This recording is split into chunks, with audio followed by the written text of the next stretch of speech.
Bonjour à tous.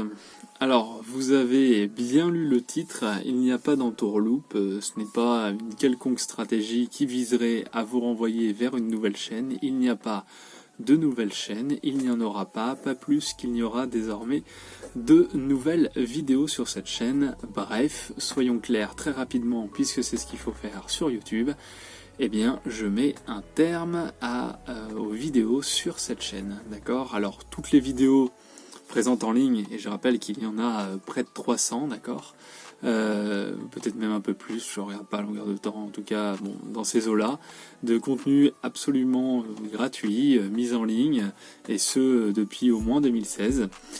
Ce contenu-là restera, lui, pour le moment en tout cas, en ligne et accessible. Il sera même d'ailleurs bientôt présent et clairement répertorié sur notre site instituthometotal.fr. Parce que si c'est la fin de cette chaîne en tant que telle, et en tout cas de mes interventions notamment liées à l'actualité, je vais y revenir, ce n'est certainement pas la fin de l'IHT. Alors, j'avais prévu, on avait organisé plusieurs choses à dire, etc. Et puis finalement, comme à mon habitude, pour cette chaîne en tout cas, j'ai décidé de plutôt parler librement. Par librement, j'entends, d'accord, sans avoir tout structuré au préalable. La raison principale, on va pas tourner autour du pot, il y aurait des tas et des tas de raisons à l'arrêt de ma chaîne sur YouTube. Déjà, je n'y ai pas pensé hier ni la semaine dernière. Je souhaitais et j'avais à cœur de terminer justement cette chaîne avec le dialogue construit communément avec Bernard Friot. Je la trouve cette vidéo intéressante à bien des égards et d'après les retours que j'ai pu en avoir, c'est aussi ce que vous me dites. Ce que je trouve intéressant dans cette vidéo, c'est quelque chose que j'avais eu l'occasion de développer il y a quelques années au travers d'une autre vidéo, c'est de montrer l'intérêt qu'il y avait du travailleur intellectuel collectif, ce que nous essayons aussi de faire à l'IHT et dont l'objectif n'est pas du coup de reproduire des philosophes en boucle et d'enfermer des philosophes dans des labos, mais bien de travailler à une transdisciplinarité et je parle sous son contrôle et sans inquiétude, la pensée qui peut être la mienne et la pensée qui peut être celle de Bernard Friot, avec des contradictions que nous n'avons pas forcément soulevées dans cet entretien, puisque eh bien, nous n'avions pas nécessairement le temps, parce qu'encore une fois, il faut du temps long, et ça je vais y revenir absolument, puisque c'est l'une des raisons pour lesquelles j'arrête cette chaîne. En tout cas, nos deux pensées sont plus que complémentaires et actives ensemble, d'une grande efficacité ensemble, malgré effectivement nos approches différentes. Et c'est justement cette différence qui devient complémentaire. Donc je suis content que la chaîne se termine avec ce dialogue plus qu'un entretien, hein. Je tiens en termes de dialogue, hein. Il y a un excellent texte, je ne vais pas y revenir maintenant, de Merleau-Ponty sur la question du dialogue comme monde commun, où finalement quelque chose se tisse, d'accord, hein, comme une sorte de métier à tisser où chacun tiendrait un bout et où dans le dialogue, eh bien, finalement, je peux parfois présupposer ce que l'autre va dire et puis reconstruire et puis en même temps intervenir grâce justement à cet échange qui est le propre aussi à bien des écarts de la dialectique. Alors des oppositions, il y en aurait. Par exemple, sur la toute fin de la vidéo, s'il y a vraiment une opposition, ce serait sur la question de l'avant-garde, hein. Moi, je reste léniniste et je reste persuadé de la nécessité de l'avant-garde. Sur la question de la révolution, on l'évoque, finalement, on tombe plutôt d'accord. Il y a des éléments comme ça, hein, qui nécessitent, notamment d'un point de vue stratégique aussi, mais ce sont des choses sur lesquelles Bernard insiste volontairement moins, et il en a tout à fait le droit, évidemment. Bon, voilà. En tout cas, pourquoi est-ce que je décide de mettre un terme à ces vidéos, et peut-être que ça va en étonner certains, mais en même temps j'en doute, parce que au final, quasi inconsciemment et tellement cela m'agaçait, il n'y a pas eu quasiment une vidéo ces 2 dernières années où je n'ai pas répété en boucle, il faut aller vite sur YouTube, je vais vite parce qu'il faut aller vite, là on n'a pas le temps de développer ça, etc. Bref. Pour des raisons pédagogiques et épistémologiques, d'accord ? Les mêmes raisons pédagogiques et épistémologiques qui me conduisaient à raison, et je maintiens sans cesse à devoir dire dans les vidéos, reportez-vous à nos formations, reportez-vous à nos cours, etc. Très vite, j'ai voulu mettre en place ces formations. Pourquoi ? Parce que comme dans n'importe quelle formation, c'est pas une vidéo de 10 minutes qui vous délivre la totalité d'un contenu. Donc ce contenu en 10 minutes, il est voué à l'interprétation, aux mauvaises interprétations, au quiproquo, et finalement, on nous dit qu'on est charlatans, etc. Parce qu'on renvoie à un contenu qui, lui, est plus complet, tout simplement. Bref, du coup, c'est pour des raisons pédagogiques, d'abord, parce que je ne crois pas, et alors bien sûr, là, il y aura encore, mais c'est tout le défaut de YouTube, 1000 contestations, sauf de la part de ceux qui se mettent vraiment dans un travail de recherche et qui savent, encore une fois, à quel point cela est difficile. Je me permets de noter quelque chose que j'afficherai en post-prod, qui va être important aussi de comprendre. C'est que finalement, quand on ne mesure pas l'écart qu'il y a entre nos connaissances actuelles et notre discours et la réalité, eh bien on a l'impression que tout ça, on peut l'interpréter de n'importe où, n'importe comment. Or, tout cela est faux. Et donc finalement, ça rend les choses très compliquées. Je l'ai dit à maintes reprises, je suis convaincu, pour avoir une information, en fait, ce qu'on peut faire de mieux sur YouTube, à bien des égards, du nœud de cravate, mettons, je sais pas, par exemple, comprendre les prémices de la physique quantique, c'est du tuto, d'accord ? C'est ce que Platon appellerait l'opinion vraie, d'accord ? Quand je vais sur YouTube, je peux, et il y a des excellentes chaînes, il y a des excellents vulgarisateurs, et je vais pas faire le procès aux excellents vulgarisateurs, du fait, moi, de peut-être pas avoir pu réussir toujours à bien vulgariser, ce qui demande aussi beaucoup de temps, beaucoup d'argent, une équipe technique, du montage, etc. Et ce qui, encore une fois, est loin d'être évident, vu les situations dans lesquelles nous, youtubeurs, nous pouvons être placés. Donc c'est un vrai problème. Il y a de la vulgarisation possible à condition effectivement de tout un assemblage technique, de toute une équipe technique et de beaucoup de temps, encore une fois, ce qui n'est pas mon cas. Donc évidemment, ça complique l'affaire. Et le fait est que du coup, on peut avoir ce que relève de l'opinion vraie, c'est-à-dire pour aller vite, encore une fois, puisqu'il n'y a pas le choix, décidément, ce sera décidément la conclusion circulaire de tout ça. Pour aller vite, qu'est-ce que ça signifie ? Platon dit de l'opinion vraie, par exemple, je peux avoir connaissance de quelque chose, d'accord ? Je peux savoir, par exemple, que il m'est impossible de mesurer la vitesse et la position d'une particule d'après la physique quantique, d'accord ? Parce que les modèles de la physique quantique sont pas ceux de la physique newtonienne, par exemple. Bon, voilà, je peux dire ça, mais parce que je l'ai entendu de personnes dont je sais qu'ils le savent, probablement, et je le répète, simplement, j'en ai pas la connaissance. Je suis incapable d'en faire la démonstration, je suis incapable d'expliquer réellement et de transmettre réellement pourquoi, j'en sais rien, c'est pas ma formation. Bon, voilà, c'est le contenu que je peux espérer de mieux sur YouTube, c'est-à-dire me forger une culture générale. De là à vraiment réfléchir, de là à vraiment construire quelque chose et d'adopter d'un point de vue méthodologique sur des choses, non. C'est, à mon sens, quelque chose de quasi impossible, en tout cas à l'heure actuelle. Donc la première raison, c'est un souci pédagogique. Ensuite, c'est un souci épistémologique.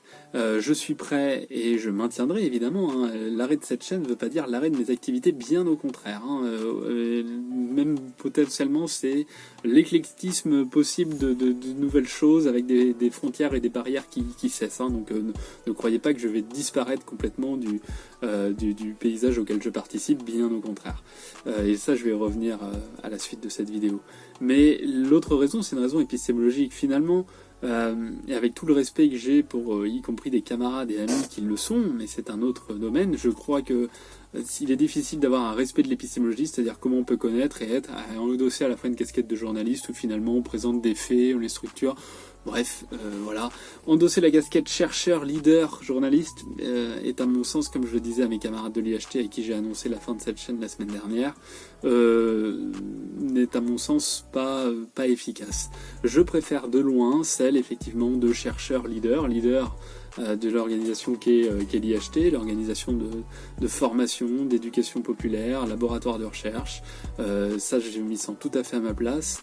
Dans ma position de chercheur, d'écrivain aussi, parce que là, au moins, il y a quelque chose sur lequel tabler et que les écrits sont sérieux. J'ai plusieurs reprises insisté sur la nécessité qu'il y avait à lire. J'ai fait plusieurs vidéos à ce sujet-là. Ça me paraît absolument décisif pour bien se former. Voilà, ça, oui. La casquette journalistique, disons au sens large, d'accord, et j'ai aucun mépris pour les journalistes, loin de là.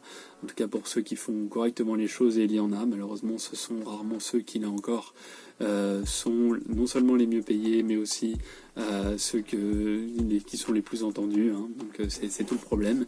Évidemment que la fonction de journaliste est décisive à bien des égards. Toutefois, voilà, c'est pas...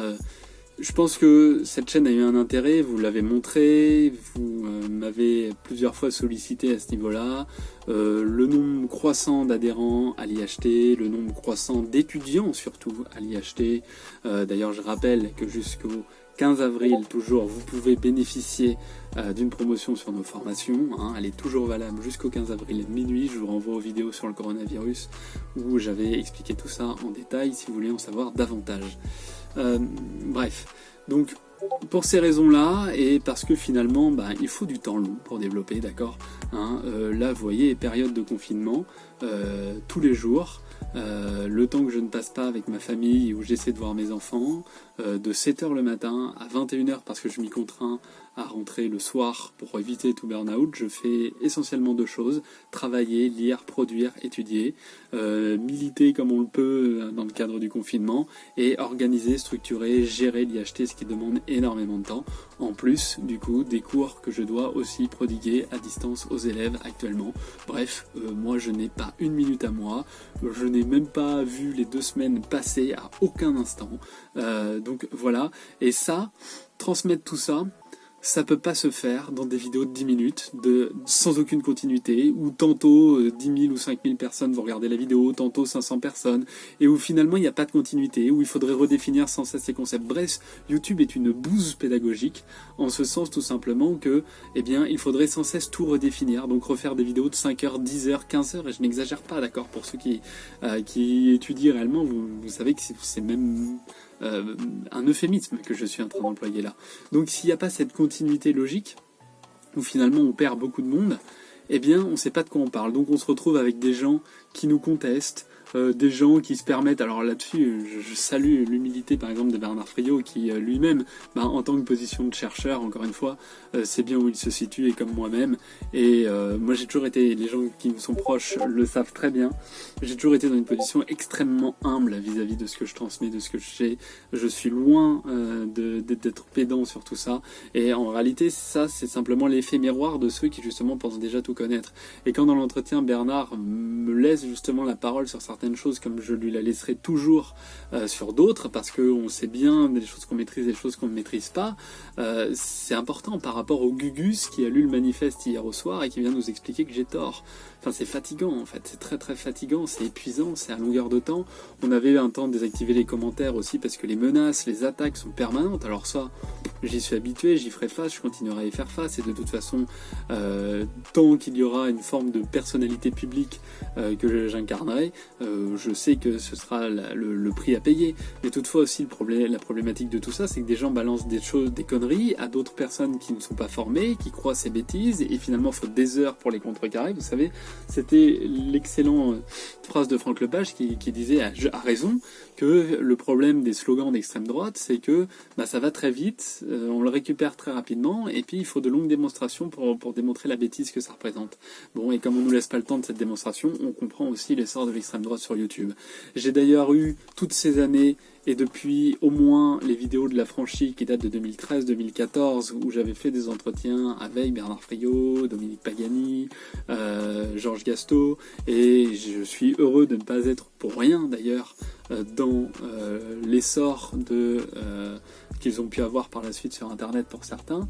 Mon objectif premier était justement de contrer, sur le plan de l'hégémonie culturelle entre autres, l'extrême droite omniprésente sur Internet. Et à cette époque-là, nous étions très peu, d'accord, pour ne pas dire que j'étais tout seul. Il y avait peut-être par certains aspects, et même si nous avons, à mon sens, de très très très nombreux désaccords sur bien des points, et que ce soit théorique ou politique, peut-être quelqu'un comme Denis Caligula, effectivement, qui visiblement en a aussi payé le prix cher à bien des égards. Voilà, donc tout ça fait que, et je peux comprendre que certains ne comprennent pas, toutefois, dans la position d'enseignant qui est la mienne, c'est pour moi catastrophique en réalité. Et donc ça fait 2 ans au moins que je me persuade qu'il y a une nécessité, et je pense qu'il y avait cette nécessité politique déjà, cette nécessité pédagogique, et puis que je me dis non, il faut le faire parce que sinon on n'arrivera jamais à former, etc. Fort heureusement, et ça je vais en parler juste après, l'IHT me redonne espoir à bien des égards, et je pense que effectivement aujourd'hui je peux lever le pied là-dessus, et que ce travail-là continue à se faire aussi parce que dans le réel, les choses ont énormément bougé ces dernières années. J'en viens rapidement à un autre aspect décisif aussi sur YouTube, parce qu'encore une fois, il ne faut pas oublier la plateforme sur laquelle nous évoluons. Nous avons assisté clairement à un boycott du robot YouTube qui, je ne parle pas de censure, d'accord, c'est mal comprendre encore une fois le capitalisme, la recherche du profit de YouTube, etc., que de parler exclusivement de censure. Il peut y avoir une censure, elle est difficile à mettre en évidence. Bon, ce qui est plus évident à mettre en évidence en tout cas, c'est que le robot YouTube nous a clairement blacklisté. Il suffit de regarder par exemple que lorsque je disposais d'à peine de 3000 abonnés en 2017, et même bien après, ou même 2018, même bien après la campagne présidentielle où il y avait effectivement une ébullition d'intérêt pour la politique comme à chaque campagne présidentielle, eh bien les vues sur ma chaîne, malgré l'amélioration parfois en qualité de fond aussi et même de forme dans certaines vidéos, même si me suis jamais longuement attardé là-dessus, à part dans nos vidéos de formation où là effectivement la qualité de forme est au rendez-vous à tous les niveaux et aussi au service de la pédagogie d'ailleurs avec des tableaux, des schémas, etc. Malgré ça, les vues n'ont fait que chuter, d'accord. En 2017, mais à la fin de la campagne, en septembre, il suffit de regarder la chaîne, en septembre ou octobre 2017, la majorité des vidéos faisaient encore facilement 5000 vues, alors que je comptais 2,5 abonnés, 2500 abonnés à ce moment-là. Là aujourd'hui la chaîne compte un peu plus de 8000 abonnés et il n'est pas rare que si on ne réagit pas à de l'actualité pour faire le buzz, ce que je déteste, eh bien c'est une stratégie, d'accord, mais c'est une stratégie sur laquelle je laisse la main. Et je pense que des camarades par exemple actuellement, comme la chaîne Patriote Communiste par exemple, fait un boulot intéressant à ce niveau-là qui n'est pas le mien, encore une fois, en tant que leader, chercheur, ce qui sont et qui est les deux casquettes que j'ai davantage envie de conserver aujourd'hui. Après, ça, encore une fois, ça ne veut pas dire non plus que sur cette chaîne, par exemple, vous pourrez retrouver très bien des conférences que je vais donner, pourquoi pas des interviews. Cette chaîne, je vais la garder comme un relais, mais ce à quoi je mets un terme, c'est les vidéos d'actualité, les vidéos de réaction spontanée, etc.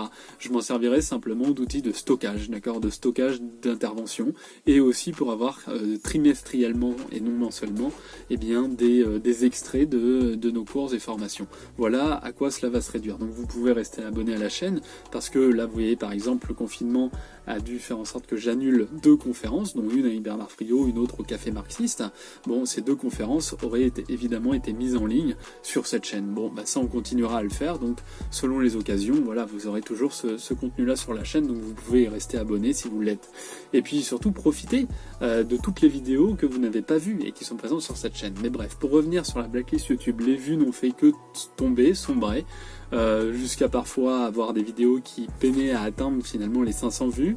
Nombreux sont ceux qui parmi vous, n'ayant pas activé la cloche par exemple, n'étaient pas informés des vidéos, y compris parmi les personnes qui me sont le plus proches. Les vidéos n'apparaissaient pas dans les abonnements, etc. On était clairement blacklistés. Quand, regardez, renseignez-vous sur ça, quand on a analysé par exemple le P-score, c'est-à-dire la manière dont YouTube classifiait nos vidéos, on s'est aperçu que notre P-score était catastrophique, d'accord. YouTube dégageait complètement nos vidéos, il ne les mettait jamais en avant. Il faut bien savoir aussi que, et là on est toujours dans la trame capitalistique logique, je ne vais pas réexpliquer ça dans le détail, vous avez largement des vidéos, regardez ma vidéo sur la baisse tendancielle du taux de profit par exemple, qui explique ça, mais YouTube recherche le gain, ça veut dire que si vous ne monétisez pas vos vidéos, moi mes vidéos à l'origine n'étaient jamais monétisées, nous avions fini par les monétiser simplement pour être répertoriés correctement par l'algorithme. Le fait est que YouTube, c'est les campagnes qui ont été menées par YouTube depuis plus d'1 an maintenant, visent justement à ne pas mettre en avant les vidéos à caractère politique qui pourraient froisser, qui pourraient donc ne pas être très intéressantes d'un point de vue du profit, etc. Et donc YouTube classait les vidéos par P-score, et nous, notre P-score était carrément catastrophique, voilà. Donc qui empêchait, donc par certains aspects, il y a une censure, mais c'est pas la censure d'un petit groupe qui nous vise nous particulièrement. C'est une censure qui répond encore une fois à l'instance même et à l'immanence du développement capitalistique. Voilà, contre lequel il est extrêmement difficile de lutter. Alors effectivement, comme j'avais encore une fois, comme moi, mon objectif, ça a toujours été de transmettre gratuitement du savoir, du contenu, de faire réfléchir, d'offrir des pistes de réflexion réflexion, eh bien, j'avais pas envie de passer mes vidéos à vous dire mettez un pouce bleu, partagez la vidéo, blablabla, blablabla, c'est complètement casse-pied. Voilà, bon, ça me faisait chier, clairement, faut le dire. Donc voilà. Donc ça veut dire que si vous, et nous, comme toutes les vidéos, même en les monétisant, étaient démonétisées, ben elles ne figurent plus dans l'algorithme, elles ne sont plus proposées. Donc après, il y a l'enjeu de faire des partenariats. Mais encore une fois, vous voyez, ça c'est une logique. Les gens acceptent finalement les placements de produits, acceptent des partenariats, c'est-à-dire que finalement ils acceptent que les youtubeurs soient soumis à des organismes multinationaux. Et par contre, nous, ce que nous avons préféré, c'est l'indépendance. L'indépendance, clairement, en produisant du marchand qui soit pas du marchand capitaliste. D'accord ? Tout ça, je l'explique dans mon entretien avec Bernard Friot, qui figure donc sur la chaîne et qui est paru il y a quelques jours. Tout ça, on insiste dessus. Je vous mettrai d'ailleurs une capture d'écran du dernier livre de Bernard, dans l'entretien avec Judith Bernard, où il revient là-dessus. C'est décisif. D'accord ? J'explique tout ça dans la théorie de la valeur, dans la vidéo avec Bernard. Produire du marchand non capitaliste, ça c'est décisif, parce que le rapport marchand n'est pas proprement capitaliste. Il y a un rapport marchand capitaliste qui vise, là, oui, effectivement, à investir de l'argent, comme le font certaines grosses marques avec les youtubeurs, afin que le youtubeur soit exploité par cet intermédiaire-là et qu'eux récupèrent plus d'argent. Alors que nous vous proposons finalement de souscrire à quelque chose qui soit de la formation, qui exploite personne, et qui au contraire vous permet de vous en sortir enrichi. Et ça, c'est être communiste, d'accord ? Contrairement aux idées reçues qu'on peut s'en faire. Bref, tout ça, on l'explique dans l'entretien avec Bernard. Donc, moi, j'ai jamais cherché, bon, je pense que ça aurait été difficile de toute façon, mais avoir le quelconque partenariat, à faire du placement de produits. Quand j'ai parlé de livres, etc., cela n'a jamais été rémunéré. Il faut bien savoir aussi que les livres qui nous sont propres, hein, comme Pourquoi je suis communiste, je récupère moins d'1 € sur la totalité du livre. Donc on n'écrit pas pour se faire de l'argent, hein, loin de là. Hein, c'est pas ce qui permet de mettre des beurres dans les épinards. Hein, d'ailleurs, ça permet même pas de s'acheter des épinards. Donc, c'est pas l'enjeu. L'enjeu, c'est la vérité. Ça a toujours été mon objectif. Hein. Comme disait Lénine, seule la vérité est révolutionnaire. Et c'est ça qui m'intéresse. Et ce n'est certainement pas ça qui permet YouTube. YouTube permet l'essor permanent de groupes que j'ai pas envie de qualifier pour relancer des polémiques, mais tant d'un point de vue politique que prétendument scientifique, qui sont en réalité catastrophiques pour l'esprit critique et qui nous permettent pas de mener les luttes nécessaires. Donc voilà, sur le boycott YouTube, je vais pas m'étendre davantage. Maintenant, comprenez bien, fermer cette chaîne et laisser les vidéos actives, hein, les vidéos qui existent resteront actives, c'est pour moi aussi continuer par contre tout mon travail à côté et surtout continuer le travail de formation, le travail d'écriture, le travail de recherche, le travail d'action militante, le travail de propagande militante, le travail d'hégémonie culturelle. Si certaines personnes veulent procéder à des interviews dans la mesure du possible, je suis prêt à donner des interviews, d'accord ? Je ne procède pas à un effacement, je veux simplement arrêter de me faire du mal et de faire du mal à la connaissance elle-même en devant faire des raccourcis, en se trouvant finalement avec des gens qui mésinterprètent complètement mes propos et parfois avec des gens qui aussi soutiennent mes propos sans finalement les avoir compris mais les soutiennent par principe. Dans ces deux catégories-là sont antipédagogiques et n'ont aucun sens. Le but c'est pas d'accumuler des pouces bleus ou des pouces rouges. Là on est dans un monde binaire qui n'a strictement aucun intérêt par rapport à la connaissance. Donc je souhaite profondément mettre un terme à ça. C'était une expérience intéressante, enrichissante et qui surtout m'a permis de faire énormément de choses aujourd'hui. Hein, pareil, je compte bien écrire d'autres livres, hein, il y en a déjà qui sont en préparation. Pourquoi pas une vidéo à la sortie des livres, mais je préférerais à la limite que ça prenne peut-être la forme d'interview. D'ailleurs, à ce propos, nous avons une chaîne qui existe depuis plus de 2 ans et demi, qui est la reprise de l'Affranchi, qui s'appelle l'Affranchi Média. Vous trouverez par exemple un entretien avec nos camarades lillois, avec Xavier Morin de Réseau Salariat aussi, sur la question de la monnaie, qui est très intéressante. Et cette chaîne, par exemple, moi je pense pas y intervenir forcément beaucoup, sauf à l'occasion peut-être d'interviews, pourquoi pas, on n'en a même pas parlé, hein, à voir, ou d'entretien, très occasionnellement, mais c'est une chaîne sur laquelle on suit les mouvements sociaux depuis très longtemps, on a l'occasion de la développer, de faire des entretiens, etc.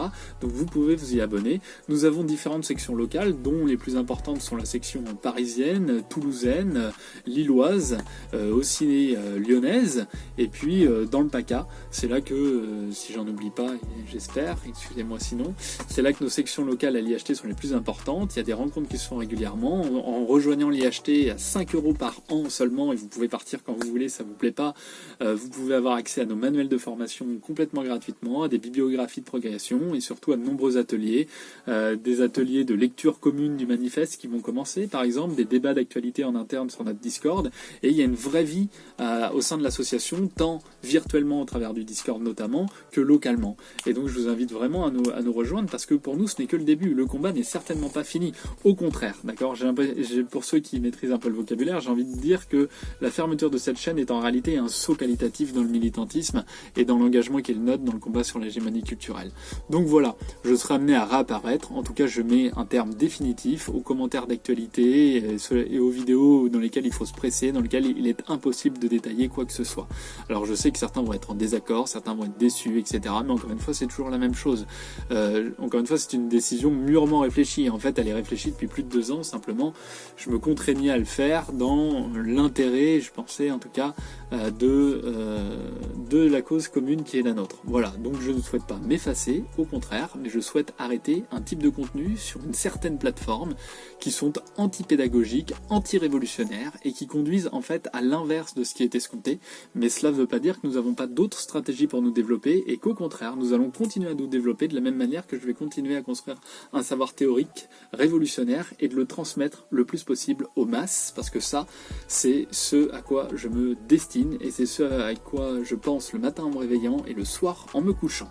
Et ça, la vie de youtubeur n'a jamais été quelque chose qui m'intéressait de la même manière. Vous voyez, la différence, c'est que nos cours de formation, j'en suis très fier, j'en suis très heureux. Mes livres, je suis prêt à en débattre. Il y en a certains avec lesquels, avec le recul, bon bah voilà, j'aurai des points évidemment de désaccord même avec moi-même, mais en tout cas, c'est un lieu de réflexion, d'accord. Pourquoi je suis communiste, je suis prêt à en débattre, hein, là, il n'y a pas de souci, à tenir bon, parce que l'écriture est un moment où on pose la pensée, qui est déréfléchie, alors que mes vidéos YouTube, en soi, je n'aurais aucun mal là aujourd'hui à toutes les supprimer sans inquiétude, sans pas culpabilité, mais vous voyez ce que je veux dire en tout cas. Alors que les vidéos de cours, elles vraiment, là j'en suis heureux, d'accord. Il y a des choses déjà qui mériteraient que moi-même je critiquerais parce que je suis en évolution permanente. Le but c'est pas d'avoir un diplôme, de dire je suis un sachant et d'arrêter la réflexion. La réflexion s'arrête jamais. Et là encore, vous voyez, là-dessus je suis admiratif des travaux de Bernard Friot et dans l'entretien il en reparle encore. Quand finalement après des années et des années de recherche en thèse, il prend le contre-pied total de l'hypothèse de départ. C'est ça, être un chercheur, d'accord.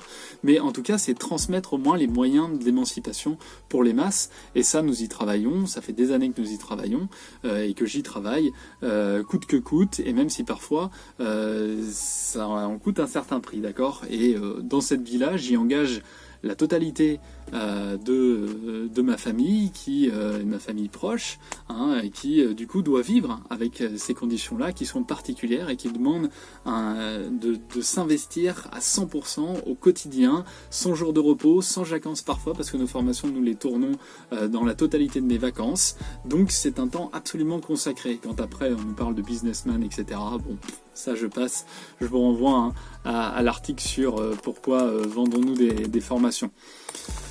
Voilà, bon, je pense que, je sais pas si tout a été dit, parce qu'il y aurait des milliers de choses à dire, et notamment sur les problèmes pédagogiques et sur les problèmes de boycott YouTube encore. En tout cas, ce que je veux que vous reteniez, c'est que, bon, bah voilà, c'est terminé, ça a été une belle expérience. Je remercie chaleureusement tous ceux qui nous ont suivis. Je vous invite à nous rejoindre complètement gratuitement sur le Discord. Si vous voulez découvrir d'autres choses et la vie de l'association, à adhérer à l'association, 5 € par an seulement. Bon, ça normalement c'est pour les personnes au chômage, RSA et étudiants, 10 € sinon. Bon voilà, et puis nos cours qui, encore une fois, comme le disent toutes les personnes qui ont souscrit, finalement sont à un tarif très bas en rapport de la qualité du contenu. Je vous laisserai vérifier par vous-même et profiter d'ailleurs encore de la promo actuelle. Voilà, bon, des choses à dire, il y en aurait des centaines, des milliers. D'ailleurs, ça nécessiterait encore une fois un temps long pour bien expliquer pourquoi YouTube finalement est une plateforme qui dessert ces intérêts-là. En tout cas, c'est ma décision, je ne reviendrai pas dessus. Je ne vous dis pas au revoir pour autant, parce que, comme vous l'avez compris, j'espère, arrêter YouTube, c'est pas arrêter la vie. Et ça, il serait temps aussi pour certains militants des plateformes essentiellement sur YouTube de comprendre que YouTube est loin d'être la vie réelle parfois et les réseaux sociaux. Ce qui ne veut pas dire que c'est pas un lieu de militance. J'ai été le premier à dire que militer sur les réseaux sociaux est au moins aussi important que de militer en dehors. Et je me retire pas non plus de tous les réseaux sociaux. Loin de là. Mais ce que je veux dire par là, c'est que mettre un terme à cette chaîne, c'est loin de mettre un terme à Loïc Chéniaud et à Loïc Chéniaud en tant, encore une fois, que chercheur ou leader d'organisation, bien au contraire. Voilà. Bon, j'ai bien insisté là-dessus, j'espère avoir été clair. Je vous remercie d'avoir participé à cette aventure. Restez abonnés au cas où, effectivement, certaines vidéos sur les conférences paraîtraient. Et puis, à très vite en d'autres occasions. Au revoir.